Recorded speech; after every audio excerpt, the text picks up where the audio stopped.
Welcome to the RobotGeek 101 Servo Introduction. In this video, we're going to take a look at exactly what a servo is, how to use it, and how to center your servo.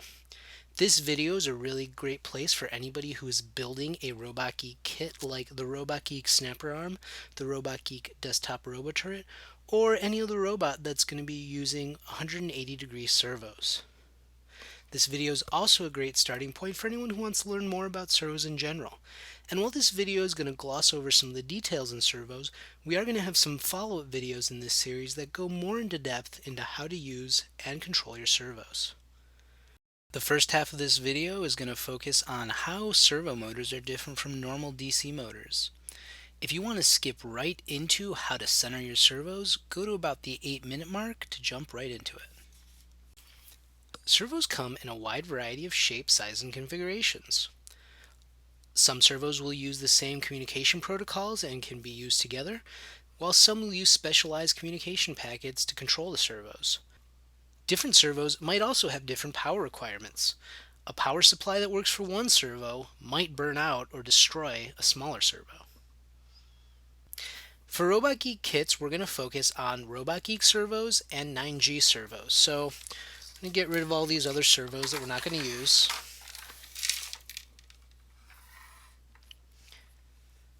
We've also got these two servos that look identical from the outside but actually function very differently.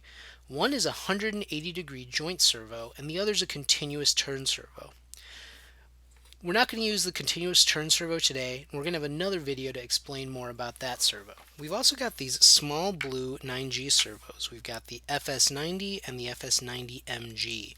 And the MG just means that it's metal geared. You can actually see at the top here, this one's metal, while this one's got a little bit of plastic at the top and is white here. The main difference is that the metal geared one is a little bit stronger. But aside from that, these are going to function pretty much identically. So for this video, we're just going to focus on the 180-degree RobotGeek servo and the 180-degree 9G Metal Gear servo. So just what is the difference between a servo motor and a normal DC motor? Well, you've got your standard DC motor here. It's a very simple device. If we apply power one way,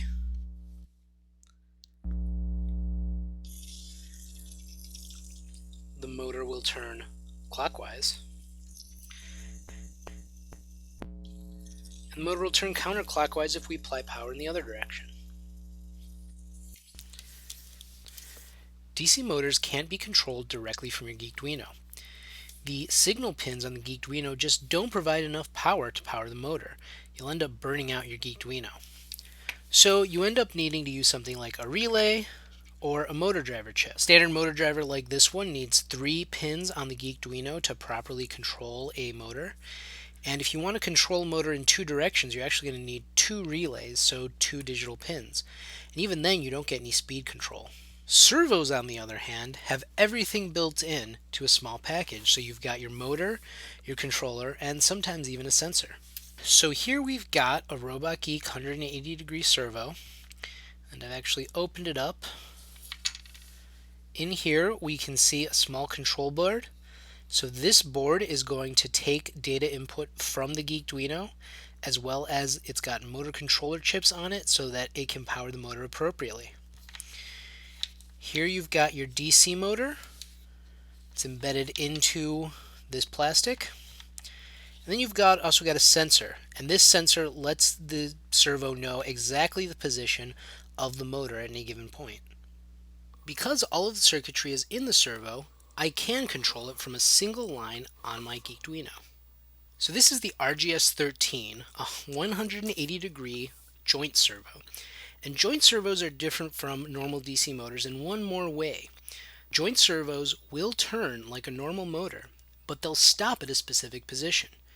So I'm going to reset this Geekduino, and it's going to run a program that's going to move the servo to 3 different positions, stopping after each position.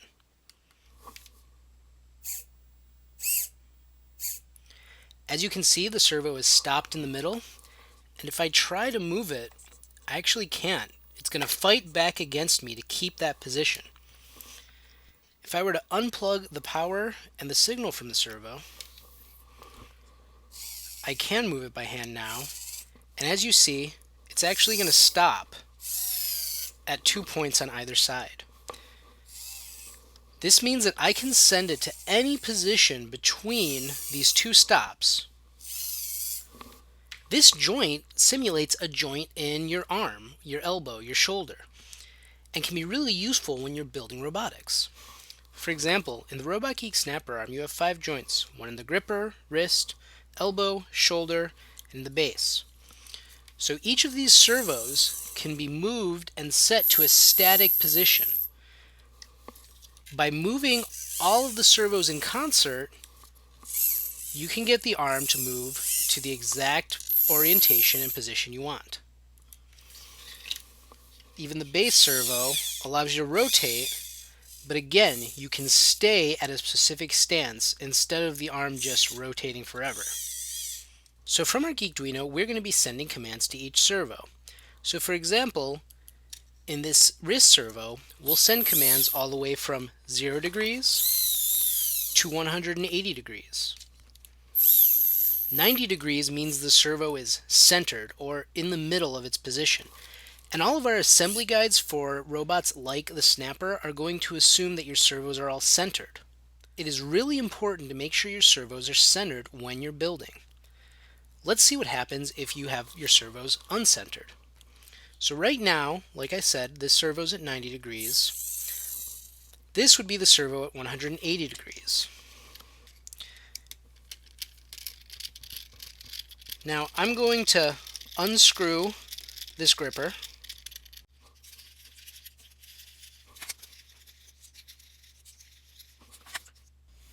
So remember, the servo is now at 180 degrees. Take off the gripper, and let's say that I assembled the gripper just like this, pretending that I thought the servo was at 90 degrees.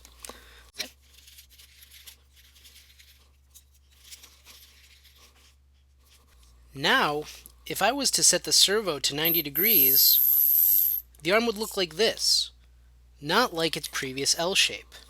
If I tried to set the arm to 0 degrees, it would actually collide here. And when I set it to 180 degrees, I'm here. I cannot move the arm any taller than this. This is why it's so critical to make sure that all of your servos are centered while you're assembling your robot. The majority of our assembly guides assume that your servos are centered. There might be an outlier too, so make sure you pay attention to the assembly guide in case there are any special instructions on aligning your servos. If you haven't already, you're going to want to put your RobotGeek sensor shield on your Geekduino. When you're placing the sensor shield, remember that this RobotGeek sensor shield text goes up towards the DC jack and the USB port. The sensor shield will fit directly onto the Geekduino. All of the pins should match up. None of the pins should be bent or sticking out. Before we plug in our servos, we need to adjust our power jumpers. The power jumpers are these little black pieces that you find in the PWM column, next to this text 5V and VN. So just to show you, I'm going to take out these jumpers. And they're called jumpers because they've got metal inside of them, and the metal will jump or short 2 pins together. The Geekduino can accept various power supplies, like 6 volts, and then regulate that power down to 5 volts. 5 volts is what the Geekduino uses for all of its logic. And by default, all of these 3-pin connectors use 5 volts for their V in this middle pin. These are all fixed and will always be 5 volts. Like I said, by default, these jumpers for the PWM channels are also set to 5 volts, so you can plug in sensors and LEDs just like you would normally to any other port. However, if you take this jumper off and move it over one, setting it to V in, these 3-pin ports, 3, 5, and 6, will now draw power directly from the external power supply. This means that you can easily power things like your RobotGeek servos without having to rely on the Geekduino's 5-volt regulator. By doing this, you can make much more efficient use of your power, and you won't have issues where you're limited by the 5-volt regulator on the Geekduino. If you're going to be using more than 3 servos, you can take this jumper and move it over as well. And now pins 9, 10, and 11 will be getting VN from this 6-volt power supply. All of our getting started guides have wiring diagrams for our different robots, so pay close attention to the jumper configuration so that you're not sending too much or too little voltage to any of your components. When you're building your own robot, make sure to pay special attention to the jumpers so that you're designing everything correctly and giving it the right voltage. You wouldn't want to plug an LED into digital pin 3 right now because it's set to VN, and you'd be giving it too much voltage, much more than it's expecting. Similarly, if you move this back to 5 volts, you wouldn't want to plug any of the RobotGeek servos into here because they wouldn't get enough power and you'd start seeing erratic behavior. Alright, so we've already got our power supply hooked up. For RobotGeek servos, a 6 to 8 volt power supply is good. In my case, I'll be using a 6 volt 2 amp. Also make sure to plug in our micro USB cable so that we can program the Geekduino. In the Arduino environment, let's go to File, Sketchbook, RobotGeek Sketches, Tools, Center Servo. If you don't see this RobotGeek Sketches and Center Servo sketch, make sure that you've gone through the Geekduino Getting Started guide to get all of your libraries and sketches set up.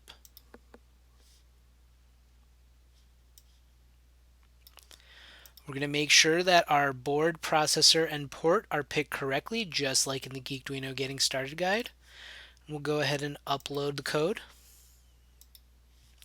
We're not going to focus too much on the code in this video. We will go over more servo information in another video. But the basic idea is that pins 3, 5, 6, 9, 10, and 11 are all going to be started as servo objects in the code. Once the code starts running, it's going to move the servos to 3 different positions. One's going to be a counterclockwise position, then a clockwise position, and finally a centered position. This is only going to happen once, so the servo is going to stop at the centered position. So as one last check, I've got my 6 volt 2 amp power supply, my USB cable, my power jumpers are set to VN for all of my ports. RobotGeek servos have a white, black, black cable. White is your signal, S, the middle is your V, and the outer is your G, ground. Some older servos might have 3 black cables, one having a white stripe, but that white cable or white stripe is always your signal pin. While I can plug into any of these, I'm going to go ahead and plug into 3. You may or may not hear your servo move depending on what position it's at. Now remember, the servos are only going to move at the beginning of the program, so we're going to need to restart the Geekduino. We can remove both the USB and the 6 volt power supply and plug back in the 6 volt power supply. We could reload the program in the main Arduino IDE, or we can press the reset button on the Geekduino. The reset button is on the Geekduino board next to the DC jack underneath the sensor shield. So just reach in there, press the button, and you should feel, hear, and see your servo move. Now that the servo is stopped, we can put on the servo horn. The servo will come with 2 horns, the main horn and the idler passive horn. The idler passive horn has a bigger hole in the middle. We're not going to use that one right now. We're just going to use the main horn that fits onto the main shaft of the servo.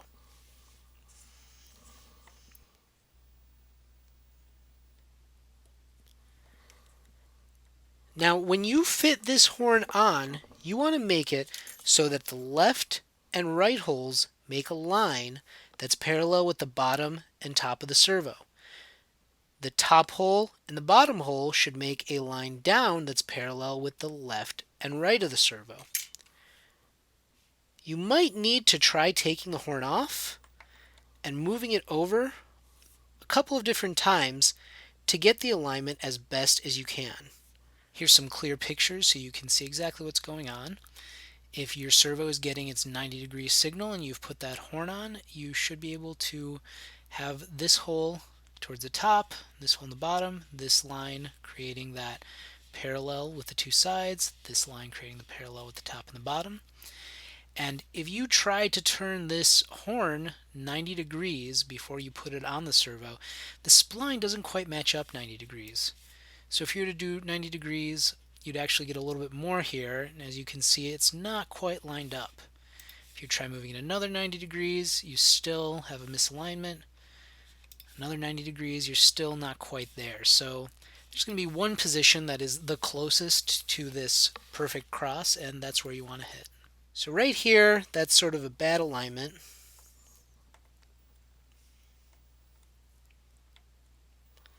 One's a little bit better.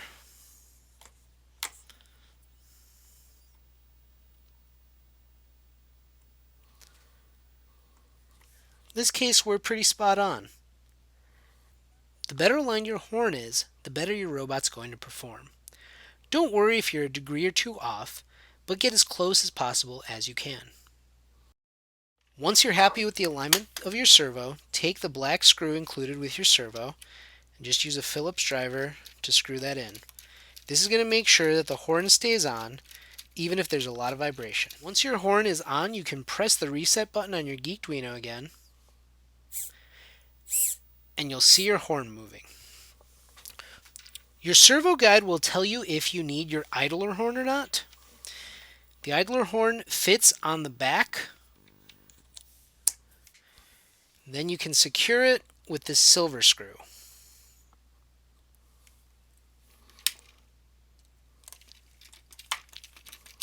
The idler horn is only required if you're going to be using a hinge bracket like the RobotGeek C bracket. So with the idler horn, you can now fit the bracket on, use M2 bolts to bolt it in, and you'll have a nice joint here. Here's a quick couple of tips when you're installing things onto the horns of your servo, whether it's the passive horn, the active horn, whether you're doing a hinge, or just any other plate that you're attaching to your servo. The bolts that we put in will actually tap the plastic horn, so don't be afraid to give it a little bit of a push, especially initially. And the first time you put in these bolts, you're going to be tapping the horn, so you're going to be creating the holes for the screw. So they might look a little bit small, but they do indeed work with these M2 bolts.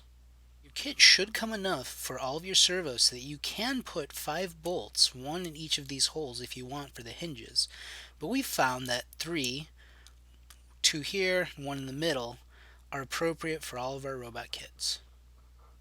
If you do find yourself having a hard time with the holes and the bolts, you can even take the horn itself, take an M2 bolt of any length, and go ahead and tap the hole before you install the horn onto the servo. This might make it a little bit easier for you. As soon as the bolt comes in on the other side, you can just pull it back out.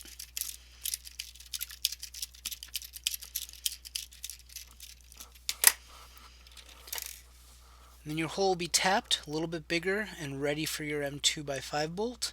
So just repeat this process for all of the holes that you'll be attaching to. You won't need to do it for every hole. Again, just the 3 or 5 depending on exactly what and where you're attaching. Centering a 9G servo is going to work much in the same way. The 9G servo has an orange, red, brown cable. Orange is your signal, brown is your ground. Before we plugged into pin 3, but the centering code works on all of these pins, so let's go ahead and use a pin down here. We'll use pin 10. Again, feel free to plug into any pin that you want, as long as your cable orientation is correct. So I'm going to plug into 10. I'll hit reset on my board.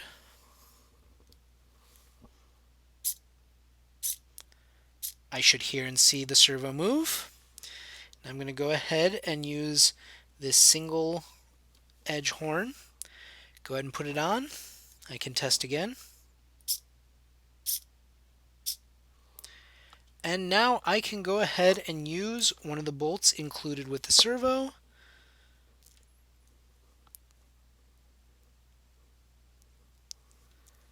And secure the horn in.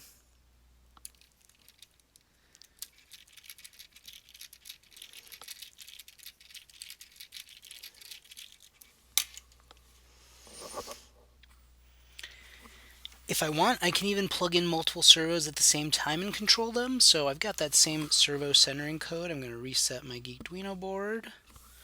And both of the servos are going to move simultaneously. So in this example, I have both of my jumpers set to VN. And that's because I wanted to use all 6 of the PWM pins as servo ports. But you want to make sure that for your specific robot you've got your jumpers set correctly. So make sure to take a look at the wiring diagram to see where the little black jumpers are placed. Just remember, if you want servos to be on any of these pins, make sure your jumpers are set to VIN. If you want normal sensors or output boards, move the jumper over to 5 volts. And don't mix the two, so don't put two servos and, say, an LED board on the same 3 banks of pins. That's it for the introduction to servos. If you're building a kit like the Snapper Arm or the Desktop Roboturret, go ahead and go back to your Getting Started guide so that you can get to assembling your robot. If you're interested in learning more about how to control servos, take a look at our next video where we're going to go over the code and exactly what you can do to control individual servos.